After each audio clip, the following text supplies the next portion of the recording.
Bom dia, meninos. Principais tópicos do Renascimento da Itália. Fiz aqui um resumão para vocês. Lembrando que todo esse assunto está no livro, módulo 2, certo? Mas vocês podem parar esse vídeo agora e bater um print. Ou então vocês podem parar esse vídeo agora e copiar todos esses tópicos. Por quê? Porque vai servir na hora de você estudar. É um resuminho para você ir organizando suas ideias, ok?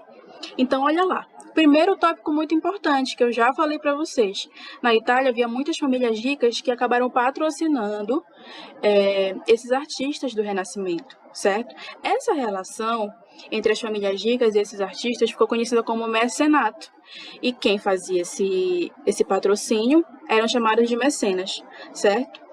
Nós vamos entender o Renascimento na Itália a partir de alguns tipos de arte, tá? Primeiro tipo é a arquitetura e a escultura. Como que o Renascimento ele se mostrou, como que o Renascimento aconteceu dentro da arquitetura e dentro da escultura? Através do equilíbrio e da harmonia.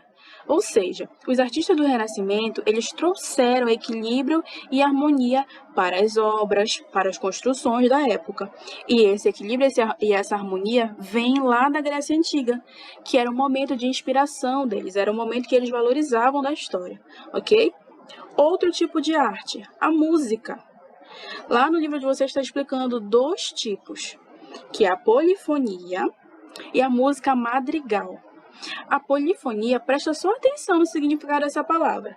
Olha aqui, ó. Poli significa vários. Fonia significa sons. Nesse momento aqui, no Renascimento italiano, as pessoas vão passar a produzir sons com vários instrumentos e com várias vozes. Aí vocês podem pensar assim, tia, mas isso a gente faz hoje, isso é comum. Sim, mas na época não era. Perfeito? Então, polifonia é a música com vários instrumentos e com várias vozes, tá?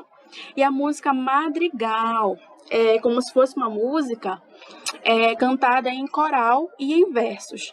Sabe quando vocês estão lá no segundo ano, no primeiro ano, que a tia manda cada um decorar um versinho e aí cada um fala a sua parte? Ou então um grupo fala um verso, outro grupo fala outro. Não era assim antigamente? Pois é, isso se chama um coral em verso. E na música daquela época eles chamavam de madrigal, música madrigal. Perfeito? Outro tipo era a literatura, outro tipo de arte, onde o Renascimento aconteceu, foi na literatura. Uma das principais obras do Renascimento italiano foi a Divina Comédia.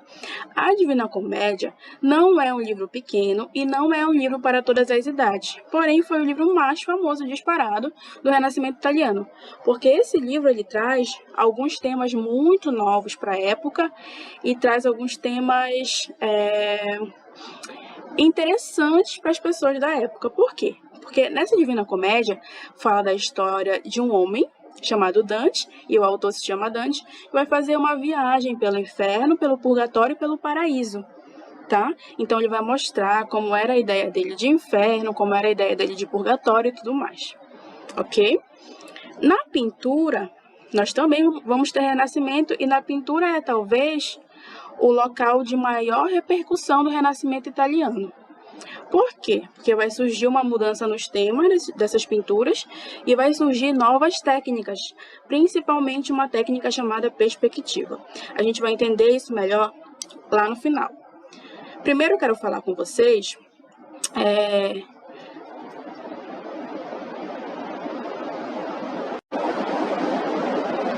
Então, olha só como vai acontecer essa mudança na pintura.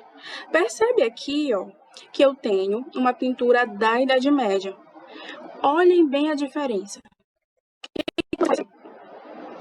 Eu vou ensinar vocês a olhar a diferença entre essas pinturas. Vamos começar por essa daqui. Essa daqui é uma pintura que se chama Escola de Atenas, do pintor renascentista Rafael, tá? Quero que vocês percebam que essa imagem, essa pintura, ela tem várias perspectivas. O que eu quero dizer? Ela tem vários pontos de vista. Por exemplo, eu consigo ver o céu lá no fundo, consigo ver esse último arco como se fosse a porta de entrada dessa escola. Consigo ver esse segundo arco, consigo ver esse arco aqui da frente, consigo ver as pessoas em várias perspectivas, vários lugares diferentes, porque elas estão em planos diferentes da pintura, certo? Agora, nessa daqui, que é uma pintura medieval, eu não consigo ver essa diferença de planos de fundo, não consigo ver essa diferença de perspectiva, certo? Parece que está todo mundo no mesmo plano. Por quê? Porque as técnicas são diferentes. Tia, então a senhora está dizendo que a pintura renascentista era melhor que a pintura da Idade Média? Não, jamais. Elas são apenas pinturas com técnicas diferentes. Percebam também o tema. Aqui, ó, nessa pintura medieval, eu tenho um tema religioso. Aqui eu tenho um tema da Grécia Antiga. Por quê? Porque os renascentistas valorizavam a Grécia Antiga, tá? É a Escola de Atenas, o nome da pintura. Atenas foi uma cidade-estado grega, certo? Olha o próximo slide. Percebam que aqui dá para ver bem melhor, porque eu ampliei, olha. Olha esse homem aqui no plano da frente e olha o céu lá no final. Quando você olha essa imagem, você se sente dentro da imagem porque ela te dá a realidade do local. Ela te dá a profundidade, tá? A perspectiva é isso, é a profundidade da pintura, certo? Essa daqui é das obras mais famosas do Renascimento, é a escultura. E olha o tamanho da pessoa para o tamanho da obra. Essa pessoa, ela ocupa uma pequena parte da obra. Agora, imagina olhando isso de perto. Pois é, a escultura do Renascimento valorizava a harmonia, a forma, valorizava o ser humano. Por isso, Michelangelo esculpiu o Davi. O Davi, ele é, entre aspas, o homem perfeito, com as formas perfeitas, enfim. Então, isso define muito o Renascimento da época, ok? E aí, gostou da aula de hoje? Pois é, agora eu quero que você faça uma coisa para mim.